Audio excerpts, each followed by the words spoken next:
Welcome, everyone. Thanks for squeezing in. This is one of a number of panels at NYU about Hurricane Sandy,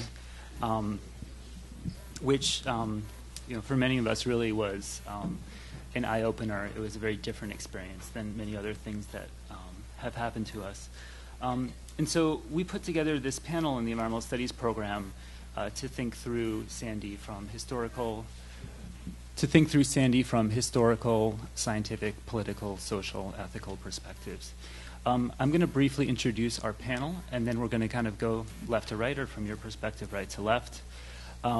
Everyone's going to talk for about 10 minutes and show you some interesting pictures. And then we're going to open up the conversation and Q&A. So directly to my right, Tyler Volk is Science Director of Environmental Studies, and his most recent book is called CO2 Rising. Eric Sanderson is with the Wildlife Conservation Society and heads the Mannahatta and Wallachia projects. Has a forthcoming book called Terra Nova, The New World After Oil, Cars, and Suburbs. Kizzy Charles-Guzman is former policy advisor to Mayor Bloomberg on air pollution issues in the Plan YC office, and before that worked for We Act. And Dale Jamieson is Director of Environmental Studies here and has a forthcoming book called Reason in a Dark Time, Ethics and the Politics of the Greenhouse World. So you want to start?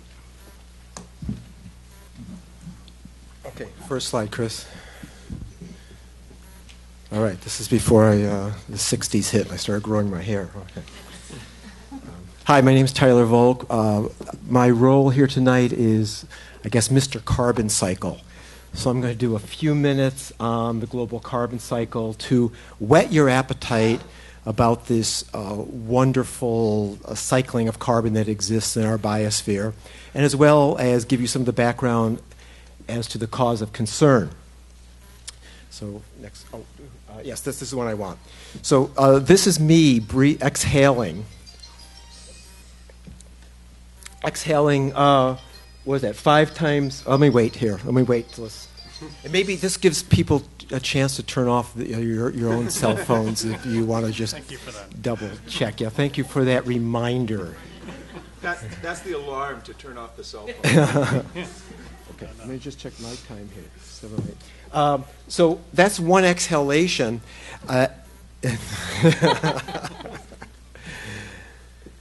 Anybody else want to check? So that's the molecules of CO2 that I generate, and you generate while you're sitting here, that you're exhaling, that your body manufactured and is putting out into the atmosphere.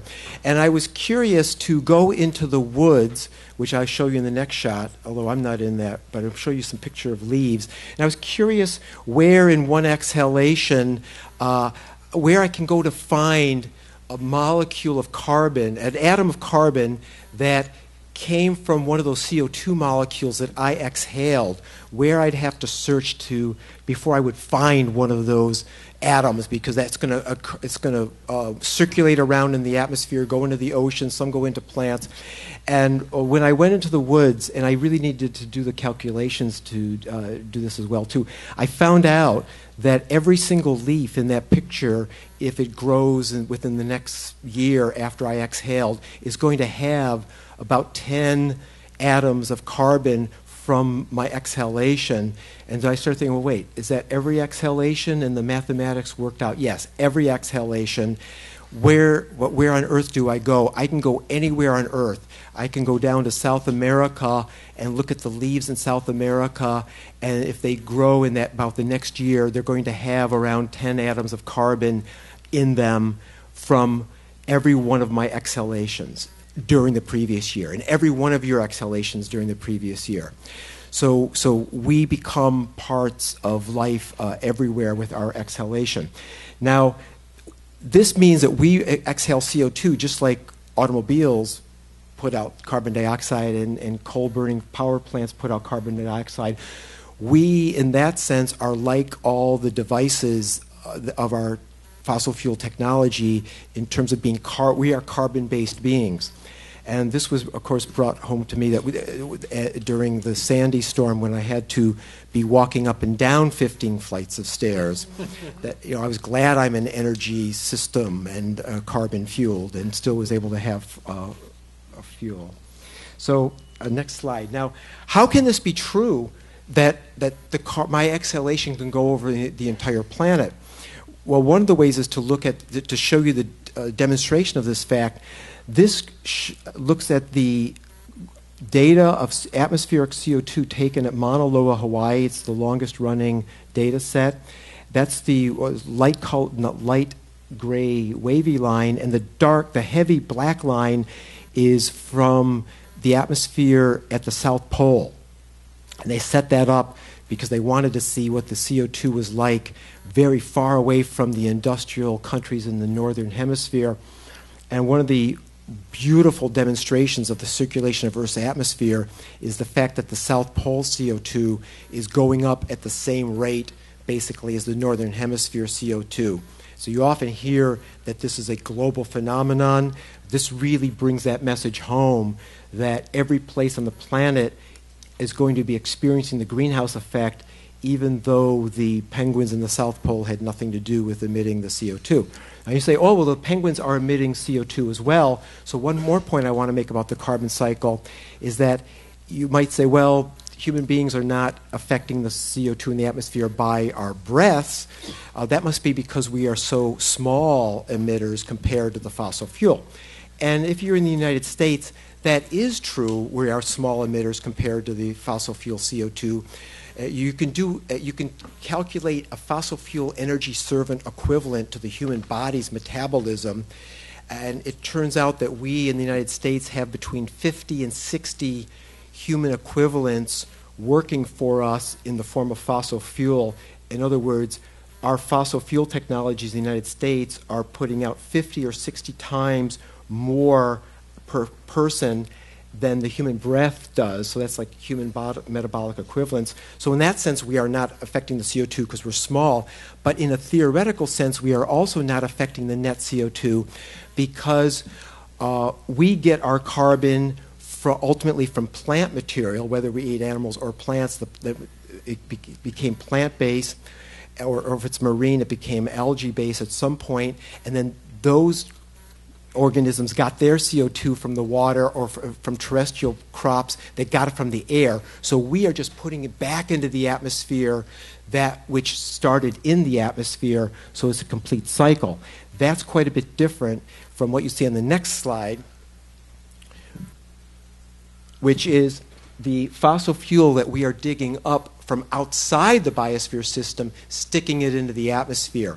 Now you can see in this slide that the fluxes in the biosphere are very large. So it looks like it's complicated. Now the CO2 from our fossil fuels going into the air, some's going back and forth into the ocean, some's going back and forth to plants, into the soil, up into the air after bacteria chew it up. So you might say, it's very complicated to figure this all out of what it's going to be in the future. And it is complicated, but I'm going to show you it's not unpredictable. This is the Hawaii record now, with the red dots being the CO2 on any given year. And if you take the starting point and say 43% of what was put into the atmosphere from fossil fuels and from deforestation stays in the atmosphere. So we know how much we put in each year. And I'm just going to say 43% remains in the atmosphere. You're going to get what's on the next slide, which is called an airborne fraction model. So you don't have to do anything really complicated. The biosphere is very well behaved. 43% of what we put up is net remaining in the atmosphere. It's not the same 43% that's in the air, but as it circulates around. So the oceans and land plants are taking up about 57%, about roughly half each year. And so far, it's very well behaved. Now, there's a lot of concern that that's not going to remain well behaved as the Arctic warms up and the tundra releases CO2. But so far, it's very well behaved. So therefore, predicting the future comes down to the emissions. And that's the second last of my last two slides, the emissions. Fossil fuel emissions. Now, what are they going to be? Well, I'm showing you three scenarios here. The one in the middle, on the circle there, is where we're currently at. The emissions have been increasing historically as you go from the left to that center circle, to right here. What's going to happen in the future? The middle line is what they call business as usual. This line means we have growth of emissions, but that takes into account that we're going to be a little bit more efficient at creating gross world product with energy, taking into account past efficiencies.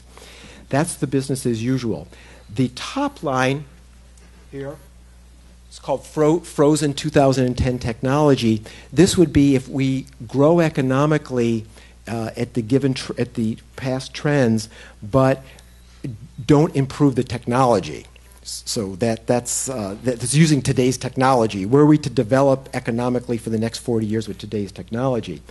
The line on the bottom, which is called constant fossil fuel, it goes down slightly because I've said we're not going to deforest as much, which is what's being predicted. It may not come to pass. So those are three very radically different scenarios. Now at my final slide, not yet though, Chris. Please, there was a story in ancient Greece with the Pythagoreans. That's why I asked Steve Soder earlier about this story to clean it up. Did not want to reveal to the general public the fact that the square root of 2 was an irrational number. And only the elites in fact, even with the Pythagoreans, because it was shocking this. So the next slide I don't normally show, partly because when I give lectures on this, I don't get to it, but it's so disturbing that I don't want to show it either, but I'm going to reveal it to you all tonight. So now I'm going to show you the results on atmospheric CO2 and global warming with these three different scenarios. So keep the three in mind. Now those are the three scenarios. On the right, the frozen 2010 technology, the central trend, and the constant fossil fuel. And here's the temperatures that we're going to be committed to. They're not the temperatures at that moment because the planet lags by about 30 years due to the ocean thermal inertia. But what shocked me when I did this is that the differences are not super huge at 2050 with these radically different emissions scenarios. Okay, so the fact that the square root of 2 is an irrational number has now been revealed to you. However, after that, and a lot of times you'll see graphs of 2100, after that, there's huge divergences. So the problem becomes that the technological pathways that we're on to 2050 do make difference in 2050, don't get me wrong, but the differences then become giant at 2100. They're not so huge at 2050, and yet the technological paths are very different themselves. So I'm going to close with that. Okay. You can go to the next one. There. Thank you. Hi, everybody. So my name's Eric Sanderson, and as Chris said, I'm a senior conservation ecologist at the Wildlife Conservation Society, which you probably know better as the Bronx Zoo. So the Wildlife Conservation Society is the same as the old New York Zoological Society, and we run the Bronx Zoo and the New York Aquarium, which you know took quite a hit in Hurricane Sandy, as well as the Queens Zoo and the Prospect Park Zoo and the Central Park Zoo. And what you probably also don't know, maybe you do, is that the Wildlife Conservation Society has a large global conservation program with field programs in 60 countries, saving the kinds of animals you see in the zoo and the aquarium, humpback whales and elephants and tigers and mountain lions and jaguars and things like that. And they hired me because I'm a landscape ecologist. And my training is how ecosystems respond to change and how that can be used in conservation to plan for the habitat of plants and animals. And remarkably, when I came to New York 14 years ago, I was traveling all over the world to Africa and Asia and Latin America to talk to them, to talk to our field staff and to their partners about how landscapes are changing and what does that mean for wildlife and for the people that are there. And I started to bring some of those ideas back to this landscape. So this landscape we're looking at now is is the landscape we live in, right? It's the ecosystems of Manhattan Island. Maybe some of you live here. Certainly come and visit here occasionally. And it's full of ecosystems, where the buildings are ecosystems, and the streets are ecosystems, and the parks are ecosystems.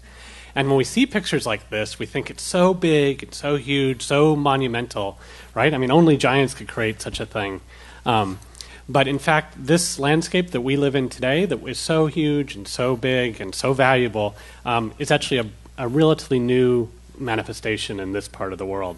And if Chris will push the button, we'll see what it looked like for thousands of years until Henry Hudson arrived, say, 400 years ago.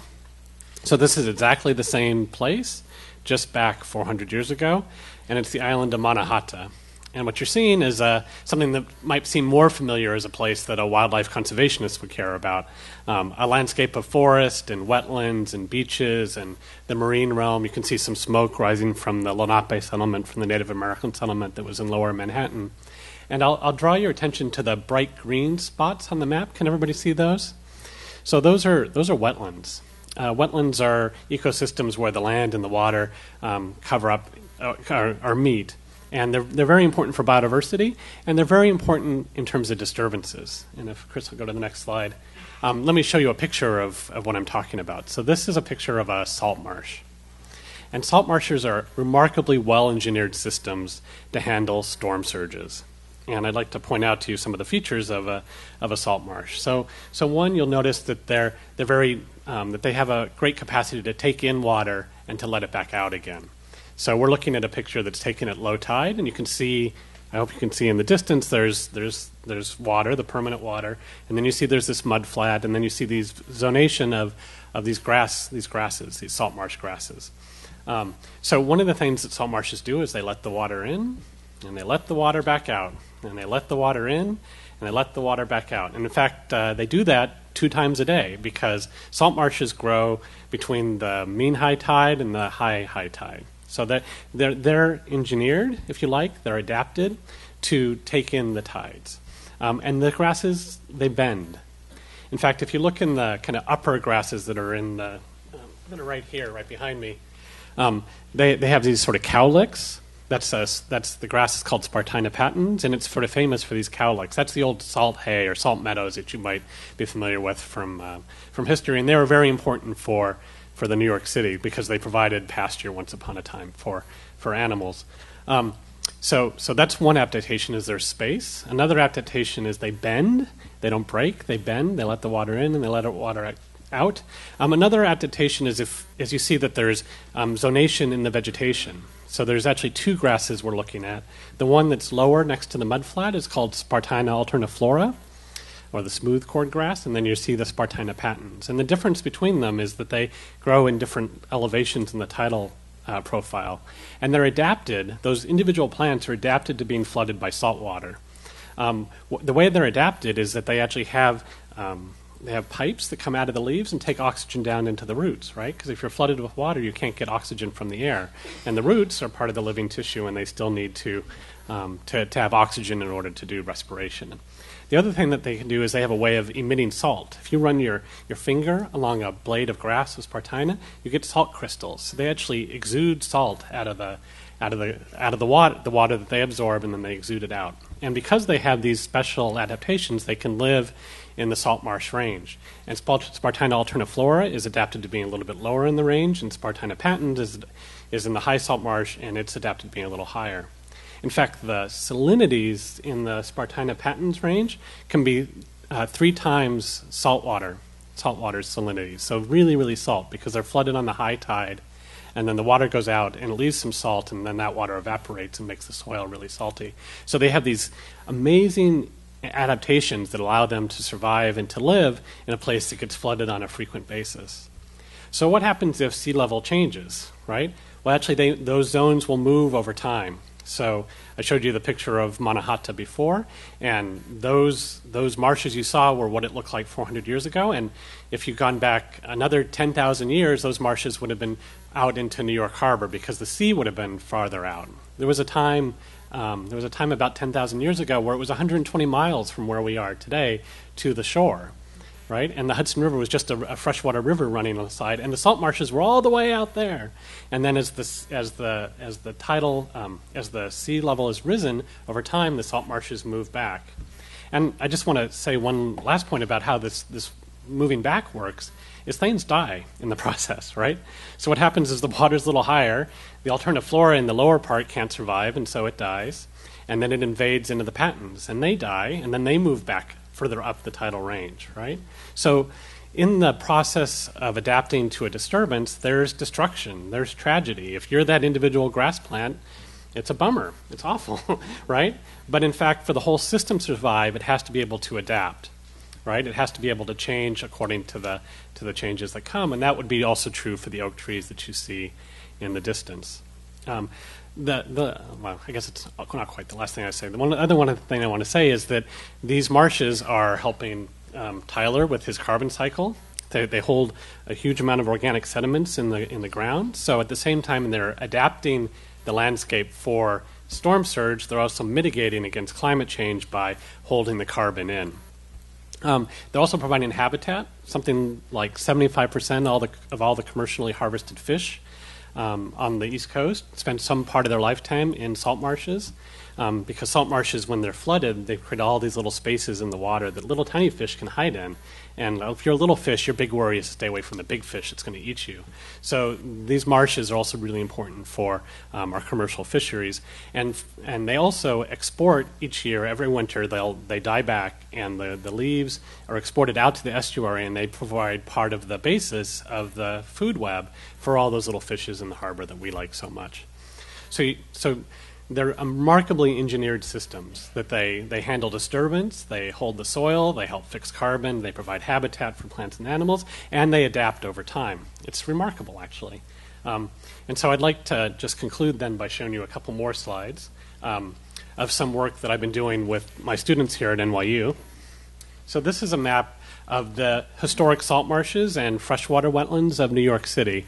As we know them, not just for Manhattan, but for all of the city. So everywhere you see that's green on this map is a place that used to be a salt marsh or a wetland. And if Chris goes to the next slide, this is a map of the evacuation zones in the recent hurricane. And then if we'll look at the last slide, which is the overlay of those two. And not surprisingly, even 400 years after those marshes have been filled, the water still goes to the same place and creates the evacuation zones that we all know on such an intimate basis from just a few weeks ago, and that we'll be talking about, I predict, for years to come. Thank you very much. You can clap. Okay. Can everyone hear me okay? So my name is Kizzy Charles-Guzman, and I am currently at the New York City Health Department running a program on climate change and health. And I realized that I didn't say that before when Chris gave the introduction. So I just wanted to put that up front. And the disclaimer, of course, is that the views I'll represent tonight are my own and not the views of the city. But I was asked to give just a short perspective on the social aspects of climate-related events and these type of disasters. And so I figured I would start by getting us on the same page that environmental justice refers to an unequal distribution of pollution sources, an unequal distribution of environmental hazards, but also about environmental amenities, right? So the reason why I say that is because I just want us to be on the same plane that not all communities in New York City and beyond across the world are on an equal level playing field. So further, there are certain socioeconomic factors, demographic factors such as income level or racial makeup, that are really strong predictors of our health status across our communities. So what we have is that you have certain communities that have a certain burden of disease that is disproportionately different or higher than others. And they have negative health outcomes such as chronic disease, cardiovascular, respiratory ailments, and that type of thing. So two things so far. One, we're not all the same. And two, the differences in vulnerability across neighborhoods in the city and beyond then mean that our experience of these climate-related events, these extreme weather events, these natural disasters, is radically different across neighborhoods, and so we experience them differently. So hopefully that's the frame that we can use as we reflect on a few of the lessons that we learned from Sandy. So one other thing that we know is that climate-related events or climate change is happening now, right? We know that heat waves kill more Americans every year than all other natural disasters combined. We know that in 2006, just here in New York, we had 40 people die from heat stroke, and we had over 100 excess deaths just in general, just from the heat. We get numerous emergency room visits, hospitalizations, and all of that. And more recently with Sandy, we know that 43 deaths were caused by injuries related to the storm just between the period of October 29th and November 9th. We still expect that we will see more injuries and mortality associated with the storm. So that's our baseline. That's what's happening as of right. And the issue is that scientists and the New York City Panel on Climate Change project that extreme weather events are going to get worse, more intense, longer in duration, and more frequent as the decades progress. And so there's going to be a very significant impact on the health and safety of the communities that are consistently disproportionately impacted by environmental hazards, but then also that already don't have that level playing field, so they already come in with a compromised health system. So I figured that with that framework, I can touch on 4 quick areas, and I'm not very good at being quick, so I'll keep looking over here at this fancy gadget. And then we can get more into issues, specific issues in the Q&A if you would like. But the first thing that I want to reflect on as an environmental justice implication is that coastal storms and hurricanes obviously disproportionately affect people in the low-lying areas of New York City. So you came to know them as Zone A dwellers. And the thing is that in many of these low-lying areas, those that were most at risk were elderly people living in fixed incomes, retirees, and also low-income people of color and immigrants. So, for example, here in Lower Manhattan, in the neighborhoods of the Lower East Side and Chinatown, many of the affected residents were low-wage Asian workers, elders, youth, public housing residents, and so on. And we saw similar patterns in other neighborhoods across that were similarly impacted across the city. The second thing is that Hurricane Sandy also disproportionately impacted New York's most needy and vulnerable, and those were the residents of public housing complexes. Unfortunately, during this storm, approximately 80,000 public housing residents in 402 NYCHA buildings lost power, water, and heat for an extended period of time. You've read it in the papers and heard it on the news. And as a result of that lack of essential services, which I'll get into a little bit later, we really experienced a surge on health impacts from not having those basic services, hypothermia, cold-related exacerbation of chronic conditions. So this is when people are feeling extremely achy and they can't go up and down the stairs. They don't have access to their medications, especially in the cases where pharmacies, their neighborhood pharmacies were also affected. We saw carbon monoxide poisoning from people trying to provide heat for themselves with generators or stoves. Another trend is that extreme weather events damage our critical infrastructure, because a lot of our critical infrastructure is located in this Zone A, right? So again, the low-lying areas, most vulnerable areas of the city. And again, that creates this trickle effect on the health and safety of New York City residents, and specifically those most vulnerable pockets of our community. So we're thinking about impacts on the elderly and nursing home, hospitals, all of those types of facilities that needed to be evacuated during the storm because they lost their essential power. We also know that a lot of people had to be evacuated to the various centers deployed by the city, and that there are significant public health impacts that are associated just with evacuating people, as well as with sheltering in place in an area that doesn't have basic sanitation or basic services, as I said. Still on essential services, there's the issue of transportation and fuel. So, of course, there are social justice issues that arise for those communities that are more dependent on public transit, or those that we saw trying to siphon gas out of vehicles and experience injuries and poisoning from fuel. So we've really seen a gamut of public health impacts.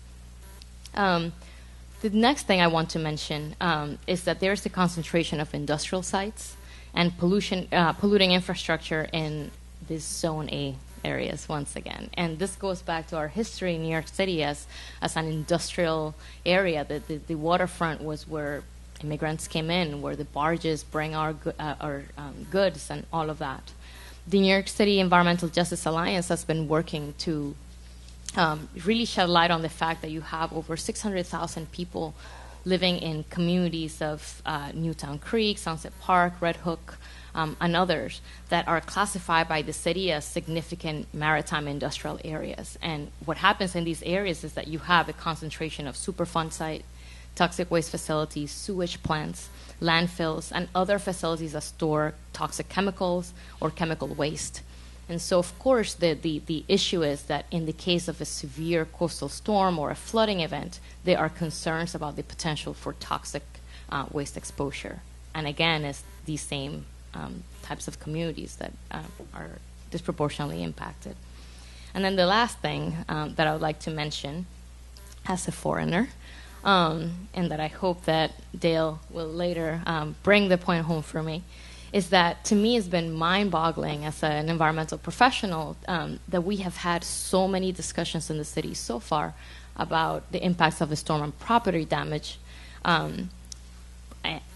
But knowing what we know about public health impacts, we really haven't had much conversation about the impacts of the storm abroad. So we know that Hurricane Sandy hit really, really heavily in the Caribbean. And so we had significant losses of life, of infrastructure in Haiti, in Cuba, in the Bahamas, and Jamaica. And the media has been less forthcoming about a lot of that loss of human life, and more focused on this whole building and infrastructure effort. So I'll leave you with a thought, which is that I do believe that the most important way to protect public health and public safety, especially among the city's most vulnerable and the world's most vulnerable, is to improve and harden our critical infrastructure. I do believe that if we can maintain power through our power plants, if we can maintain our hospitals up and running, then we can provide the essential services that these populations so badly need and that they rely on. At the same time, something has to be done to think about this level playing field that currently doesn't exist. So how do we want to address this social dimension of climate change and of environmental hazards? And that is a question that I don't currently have answers for, but I would love to discuss more over the next years. Thank you.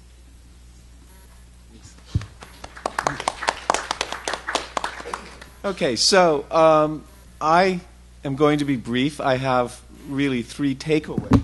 Oh dear. Maybe I won't be brief if I screw up the technology.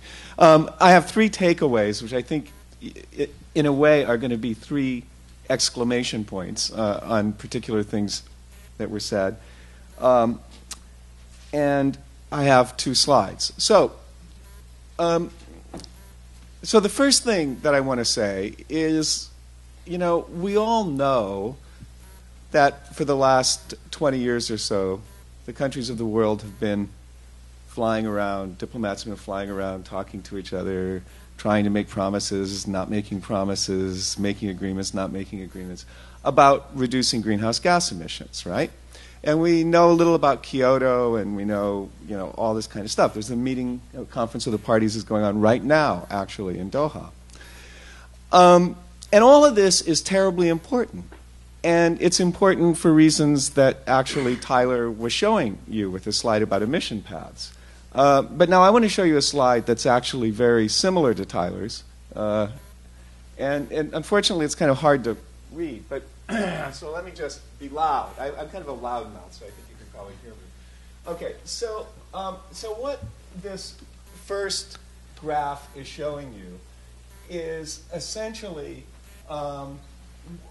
what happens out 1,000 years into the future if we manage to go up to a certain concentration of carbon dioxide in the atmosphere and simply stop emitting at that moment. No more emissions whatsoever, okay?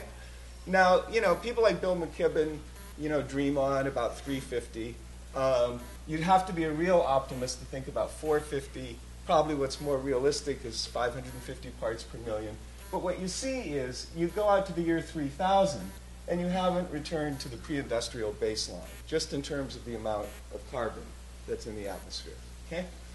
The second graph, and this one is very similar to Tyler's, shows you how much warming we're committed to at all those levels. And once again, out here in the year 3000, we've still got almost a 1 degree centigrade warming under the most optimistic scenario, which no one believes is possible.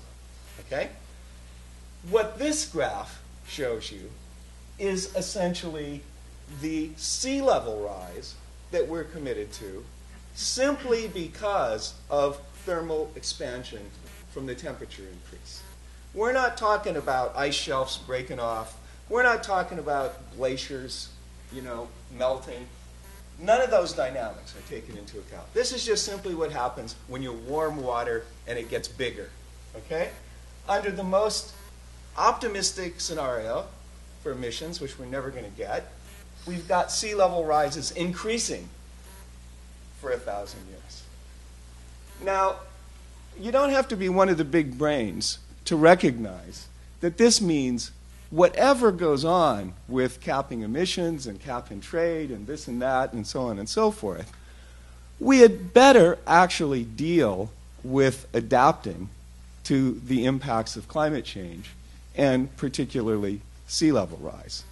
We're committed to these increases for the next 1,000 years. So that's the first point I want to make.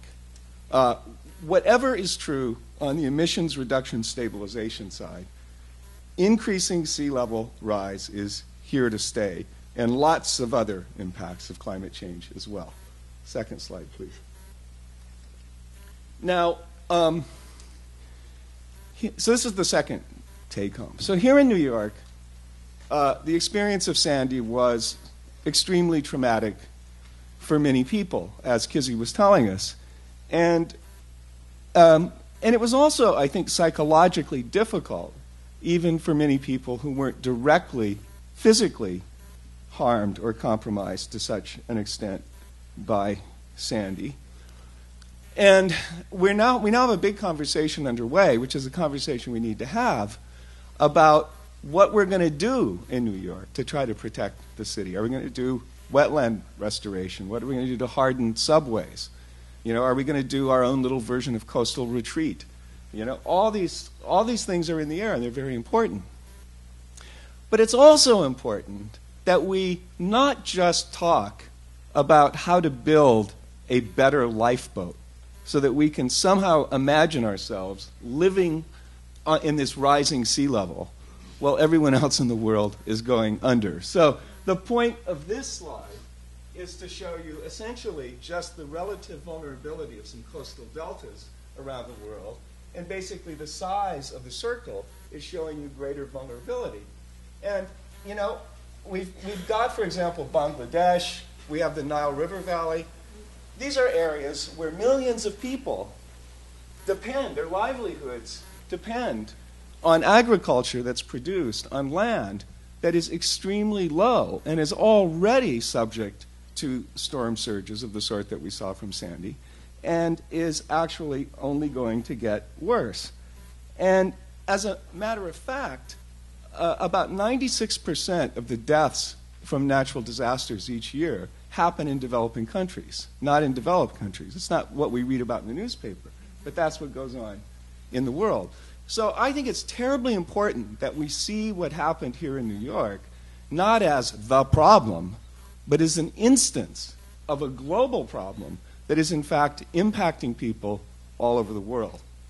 Now you might think, okay, Dale, go find another church to preach in, okay? I mean, altruism is a nice thing. We should always be good to other people. Yeah, but there's another issue here.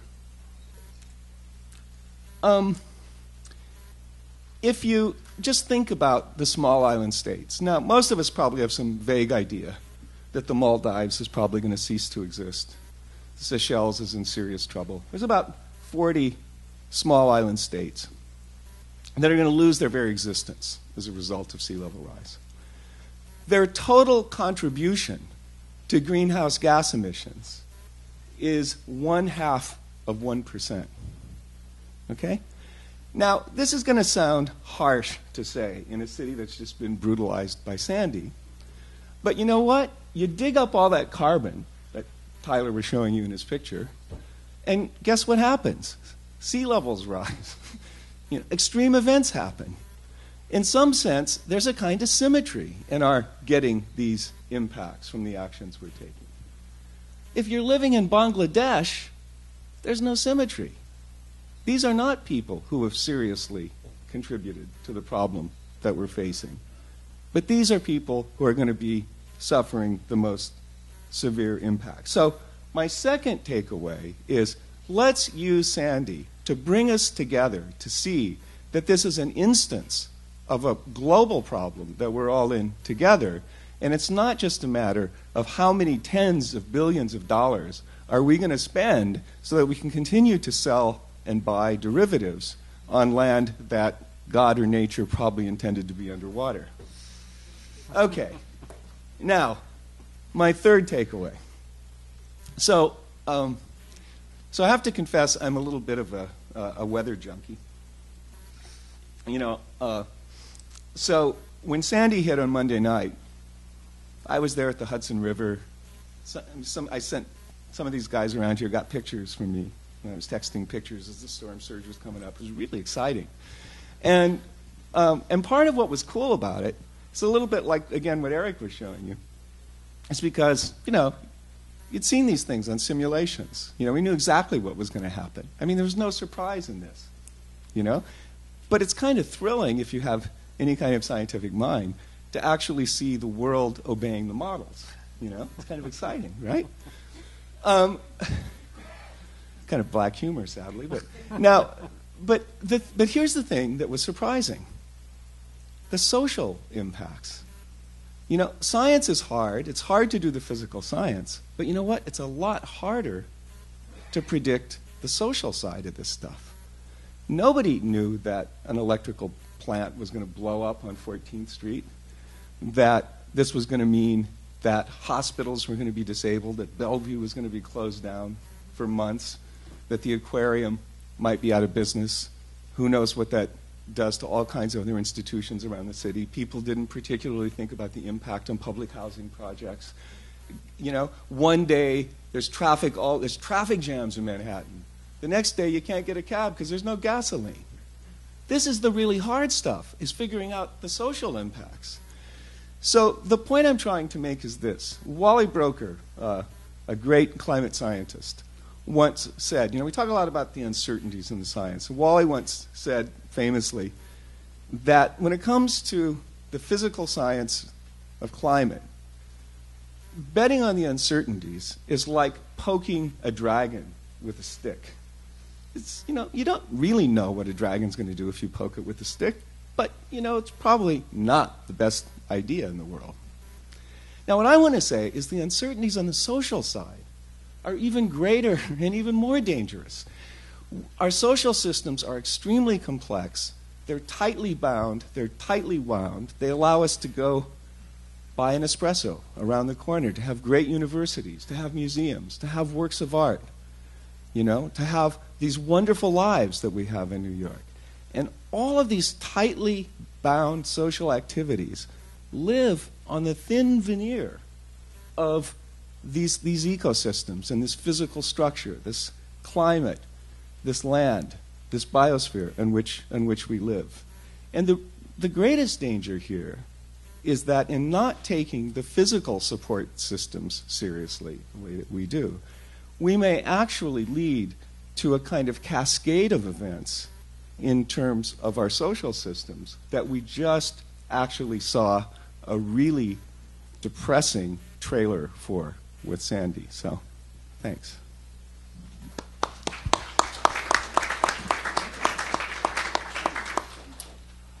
So we have time for Q&A, but I first wanted to open up to the panel to see if there was some Q within the panel before taking questions. I have a question for Tyler. Tyler, so you talked about greenhouse gases increasing the atmosphere. How is that connected to hurricanes like Sandy? Well, as the Earth warms up, the energy in the system is going to be greater. So that's really the fundamental understanding that people need to have. It's to shed the infrared radiation to space, which is now being more and more blocked by the greenhouse gases in the atmosphere. The climate systems have to get more vigorous, and we're seeing that. That's right.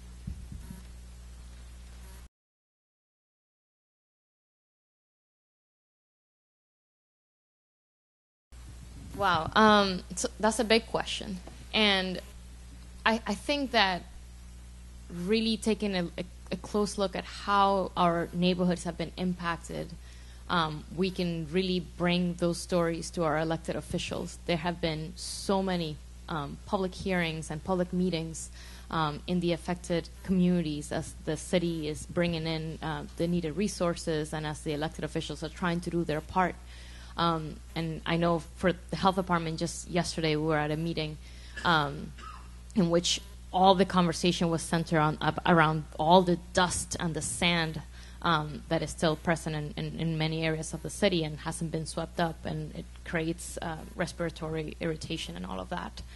So one thing is take note and definitely bring up those stories to elected officials. I also think that from a more personal level, and no one ever wants to hear this, but I do think that as a community, we need to be better prepared. Absolutely need to be better prepared. I think that we are just so used to thinking that we're invincible because we're New Yorkers and we are tough, you know? And so there have been just so many issues that have been illuminated by the event of Sandy that really showed us that we didn't have our go bags ready, right? We didn't check in on our neighbors to ensure that they had that they were safe, or that whether there were things that we could have done for them, or that they had flashlights in advance of the storm. For those people that were ordered to evacuate, many of us didn't evacuate for a variety of reasons, valid reasons. But I do think that as we learn more and more about the fact that these events are going to get more common, we too have to take an active role in protecting ourselves and protecting each other. And I literally mean our community members. So one key thing that I would like to bring up is that there were severe impacts to the homebound population. There are many people that rely on Meals on Wheels, the Visiting Nurses Association, other type of services that visit the home. And really having neighbors knocking on doors was critical, a critical resource for the health department to understand in what condition people were in the affected areas. So I would say that a big piece of this starts also with us and taking care of each other.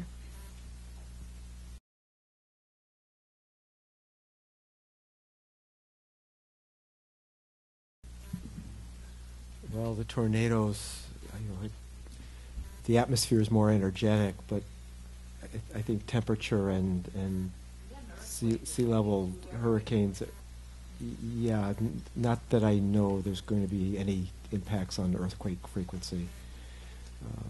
Drought is a potential threat. Drought. Yeah. So if you look in the historical record, if you look in the tree rings, there's been droughts that have been 50 years long in the New York City, the lower Hudson River Valley. And although the general predictions are for increased precipitation in the New York City region, that doesn't mean it's always going to be more precipitation. Also, there's going to be a higher frequency of extreme events, so we'll have more events with high levels of rain, and then we'll have years where there's lower levels of rain. And not just here, but up in our watershed in the Catskill Mountains. And I think that we need to really take the social side much more seriously than we do, because part of the problem always with climate change, is that we talk about a 2-degree centigrade warming as being sort of the threshold where it goes from winners and losers to being losers and losers, right? And people go like, yeah, but I just came back from Florida and it was more than 2 degrees centigrade. And I think what's missed is how, again, in these highly complex, tightly bound social systems that this incredibly dense human population lives in on this planet, it doesn't take much of a perturbation to send things flying. And in a way, that's what we've been hearing, I think in all of these stories. Whether it's infectious disease, whether, for that matter, it's even the loss of governmental authority. There's a recent paper, for example, in Nature that links civil war in Africa with the occurrence of El Nino events. Okay. Again, if you were to ask a panel, well, what happens in El Nino? You'd say, well, a little more rain here, a little less rain there, this and that, maybe some cholera in Peru or whatever. But then you really start looking at these correlations, and you start seeing what this actually does to the social fabric of societies, and can be really profound effects. So can I say one slightly optimistic thing? Which is, yeah, no. Dale makes some really important points. But to take his point about sort of long-term evolution, what is the particular adaptive characteristic of human beings? Why have we been so successful? There's no other large-bodied primate that has ever been as abundant as human beings are. And what is it? It's our ability to imagine the future, to conceive of the past, and to communicate with each other about it. And based on those understandings, to be able to adapt what we're doing, to have an idea and to share that idea with other people. And so I think, the question that was asked about government is really important, because this is a challenge, it's not just a threat to our social systems, it's a challenge to our social systems to find better solutions. And as I often say in my classes here at NYU, we're not really lacking information or intelligence. We're lacking wisdom. And I think that's what the 21st century has to offer to the world. It's what our generation has to offer, is a new way of doing business. So, and I don't, one of the things we need to do is make our democracy work and make our elected officials not just jump on what's most politically convenient, but what actually is wise. What is the world telling us? What is Hurricane Sandy telling us about severe storms? Well, it says we can get walloped by severe storms. So do we rebuild in the same places, or do we take a proactive way to get out of the way of those storms, right? And that's the virtue of wisdom over intelligence. And I think that's what we need to be working how to build. And I don't at all have the answers about how we build that. I don't know that any of us do. But somehow, from our community, from our abilities to conceive of the past and to imagine the future and to communicate with each other, we need to find that solution. Hey, Eric, I want to ask you a question, and it could go into some of the social aspects for Kizzy and Dale as well. So with preparing for more storms in the future, for higher sea level, it seems to me that there could start to be a debate between biological solutions to protect our coastlines and steel and concrete, soft biological infrastructure and a kind of a hard technological infrastructure. So I'm wondering, there's a couple of stages to the question. One, do you think that will be a debate, or is it already starting to be asked? Yes. Yes. Since that's going to be happening all over the world, will there be opportunities for cities to consult with each other and see what's working and not working? And then the other question brings in the social aspects is, I wonder what kind of social effects there will be based upon certain ways of dealing with protective infrastructure, or biological infrastructure, which might mean retreating from some of the coastal regions and putting plants and sediments in certain ways. So that's changing where we're building, and maybe changing subsidies for flood insurance that's going to make certain areas uninhabitable, versus the steel and concrete, which has a different kind of social implication. Right. So I'll say two things and then pass on to you all.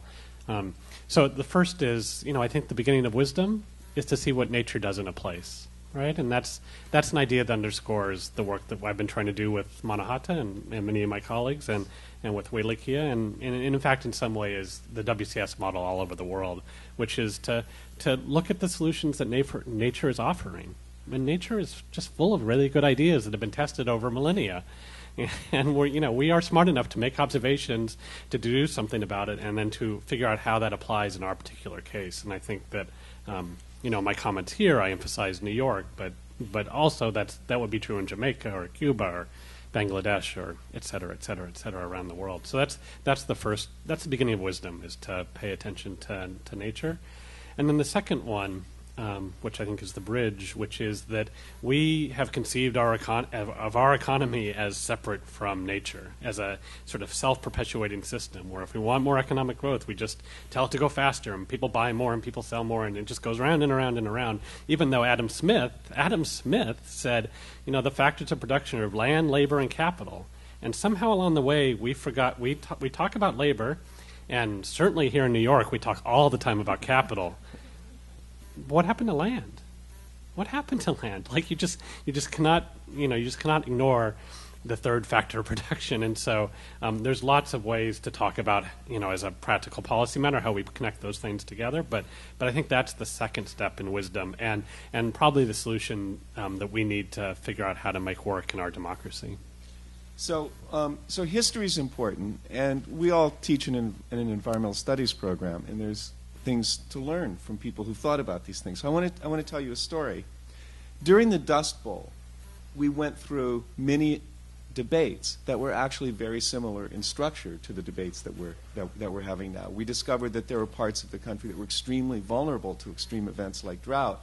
We discovered that there was great flooding as a result of soil erosion and so on. There were essentially two responses. One was to harden, to build dams, hold back the waters, keep people in their place. And the other was the soft approach, which was the approach that was pioneered by a very, very great man who probably most of you have never heard of, named Gilbert White, who started writing in the 30s and the 40s and so on and so forth, really pioneering the idea that if you have a floodplain, it's really, a great place for a park and not such a great place for a public housing project. And these ideas that Gilbert White pioneered, he died in the 90s, have slowly taken hold. And now what I think is one of the great ironies, we can now talk about coastal retreat when it comes to the Gulf Coast, when it comes to the Carolinas. It's now comfortable for us to say, you know what, maybe those people who build beach houses shouldn't really have beach houses there, and if they get blown away, maybe taxpayers shouldn't bail them out. But we're not ready to talk about coastal retreat with Battery Park City, right? Or the Rockaways or places like that. So there's a conversation that the country's been having in some way for 50 years that's going to start arriving in New York.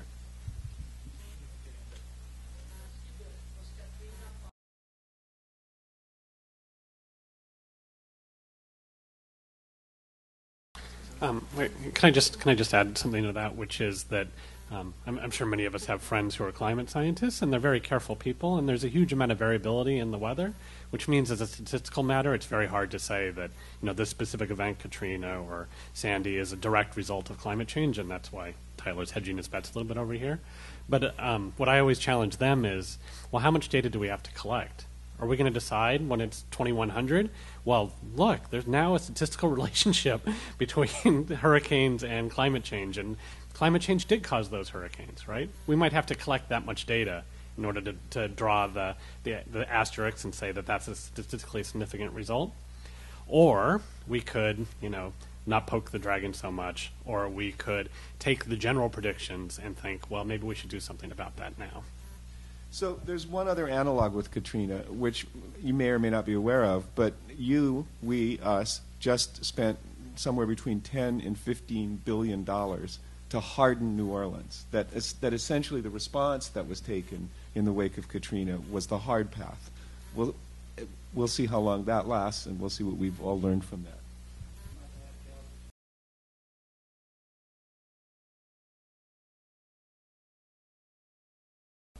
Okay, so there's a couple things here. I mean, the politics of this issue are very frustrating. I mean, climate change has a kind of logical structure of the world's most difficult collective action problem to solve, because it's a problem to which everyone globally contributes to some extent, and no individual or even individual nation alone can solve it. So it requires a level of cooperation that, however smart we are as the apes that we are, we have not yet shown that we're really capable of dealing with the problem of that complexity. There is great consensus on this issue in the climate science community. Doesn't mean there aren't outliers who have different views, but the IPCC process, which you've probably heard of, is almost unparalleled in terms of building consensus and providing usable scientific information. Many of the governments of the world have been ready to act on this issue fairly aggressively, particularly European governments and so on. But when you have such a complex collective action problem, there are many agents who essentially have veto power over what happens.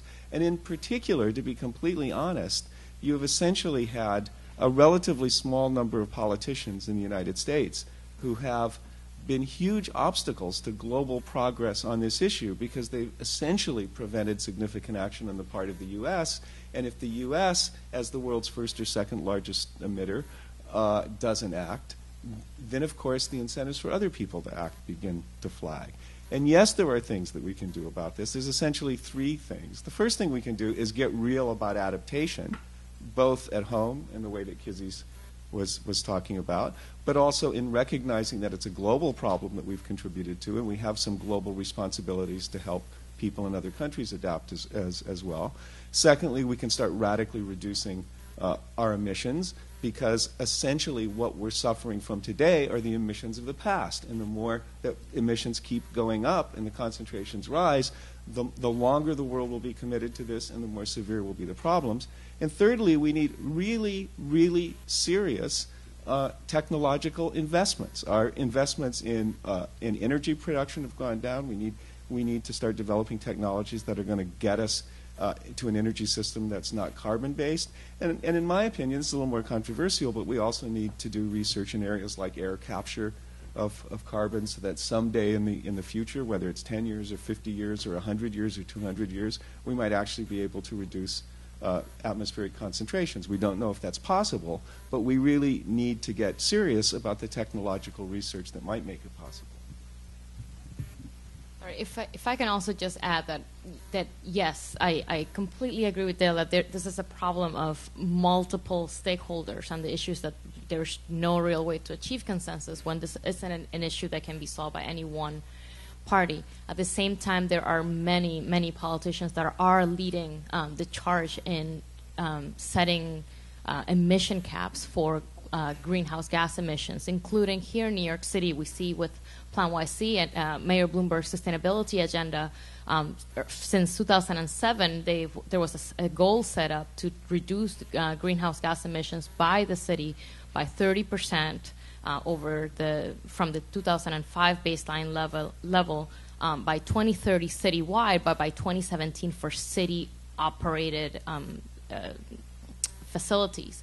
And that's a big step. There are a variety of initiatives that have gone into play. We have enacted a series of regulations and laws to try to decrease our contribution to the global emissions problem that we have, but we cannot do this alone. So I want to leave you with a sense that just like Mayor Bloomberg is leading the charge on this issue, so are many other mayors across the U.S. There's the C40 climate group, and they are made up of cities across the globe that are really committed to decreasing greenhouse gas emissions, and they're setting hard goals. That they're not as aggressive as they should be, absolutely, but we are trying to do something. It's just that we need to come to a better way of having consensus. I should also just very quickly do a pitch for good old NYU, which often takes a big public relations hit in the world. But NYU several years ago opened a cogeneration plant, which had the effect of reducing NYU's greenhouse gas emissions by 50% or more, and it also provided a kind of multiplexed energy system that kept some of the university buildings going during the Hurricane Sandy event. And even though building that cogen plant was pretty unpopular in the neighborhood at the time, those are the kinds of things large institutional actors need to be doing in New York, both to reduce their own emissions and also to complexify and diversify the grid.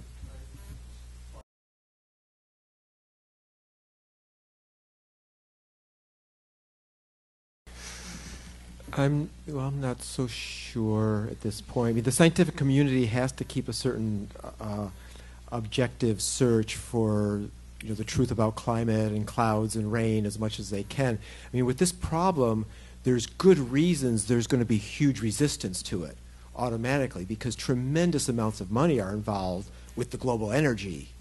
The amount of GDP that goes to energy. So you're going to have built in tremendous incentives for many people to resist it.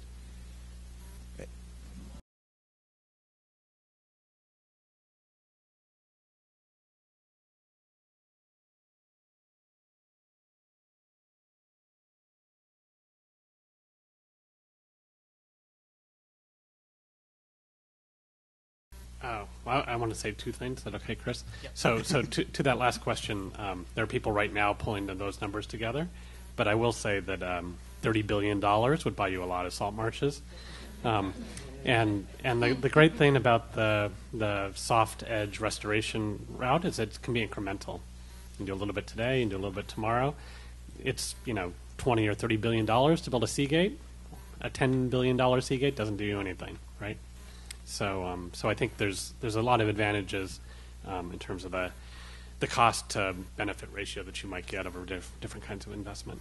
And then this is a bit of a shameless plug, but I have a book that's coming out next spring that's called Terra Nova, The New World After Oil, Cars, and Suburbs. And it goes to just what the gentleman was saying about understanding the interconnected systems, right? So it's not just about our energy sector. It's about how our energy sector touches our transportation sector, say, and how that relates to our land use sector. And so, the third part of wisdom, if you like, is to put all the pieces of the puzzle together. And that's what I try and do in the book, is actually show you how we got into our current, not just intransigence over climate change, but in fact, what I think you can show is a failing economic model in the United States. That's a 20th century economic model of cheap oil and cheap transportation and cheap land that has supported very many of us and our parents and our grandparents for a long time. But as we've seen through the financial crisis of most recently in 2008, that's not disconnected from the things we've been talking about tonight. And so the second half of the book is an idea about how we reconnect those things going forward. It's coming out in May next year. Yeah. And I just want to say something about the mitigation versus adaptation question. There's no easy answer to that. That's going to have to be judged on a case-by-case basis, exactly what mitigation, energy reduction, or CO2 reduction versus what kind of adaptation would probably have to be balanced out with the stakeholders involved in specific situations. Because the adaptations could probably be more local and the mitigation is going to be global because the atmosphere integrates it. So right there's two different scales happening. Okay, quickly, I just want to say that my closing statement was best captured by this lady right here. But thank you for saying all those things. I do think that an important piece to learn from this is that there is a very clear role for government, and we tend to focus on that. There's also a clear role for civil society. And we have seen a great upsurgence of volunteerism and organizations that are providing essential services and are strengthening the social fabric of our communities, which in turn make us more resilient to climate-related events. So those two things need to happen. So I don't really, I'm not from the school of thought that it's mitigation versus adaptation. I believe that they both are necessary, that they both need to happen. We need, the city's approach is to really have an arsenal of these strategies. We have significant investment in green infrastructure projects in a way of trying to address some of the natural resource impacts that we've seen over the past years, but at the same time doing planning and policy. So I would expect that we would see changes in building codes and changing in zoning codes and changes in the way that we coordinate across information across agencies or changes in the way that we collect that information. And so all of these are things that you should demand that the government does as your representatives, and at the same time, whatever role that you can fill in your community to make that social fabric stronger and make us more resilient is also a very good thing, and that speaks to adaptation. Like, we're here. We have to adapt. So, as my friends have said, the answer to adaptation versus mitigation is both, because what you mitigate today, you don't have to adapt to tomorrow. But anytime you say the answer both to people, that creates this silo problem, which somebody mentioned. And that's something that I think people have been aware of in the environmental area for many years and have worked on it. I can't help but tell you an anecdote from the late 80s, early 90s, when I was doing a lot of work for EPA at that time, and EPA was divided up, as it still is, into these different media programs, air, water, waste, et cetera, et cetera. They got the bright idea that they should be integrated. So what did they do? They created a new program called the Integrated Environmental Management Program, which created a new bureaucracy. So it's a problem that a lot of people are aware of. There's actually some stuff going on with Obamacare and healthcare reform that's an attempt in some ways to try to cut across some of those traditional silos. We'll see how that goes. And the last thing I want to say is, wouldn't it really be nice if there was a climate version of the Tea Party? So on that note, we have to close. I just wanted to quickly let you know about two more Sandy-related panels that NYU is hosting in the next couple of weeks. The first is on Wednesday, the 5th, at 6 o'clock, and that has Dale will be on that panel, Eric Kleinenberg, Klaus Jacob, Heidi Cullen, and that'll be moderated by Chelsea Clinton and hosted by the Institute for Public Knowledge. And then on Thursday, the 13th at 5:30, is a panel called Life After Sandy, Adapting to the New Normal. That will have Constantine Consta-Costa, Jeremy Friedman, Carlos Restrepo, and the illustrious TBD, and that will be moderated by Howard Schiffman, the Environmental Conservation Education Program. And those are both at 238 Thompson, and there's a flyer up here for things like that. Thank you guys, and let's thank the panel.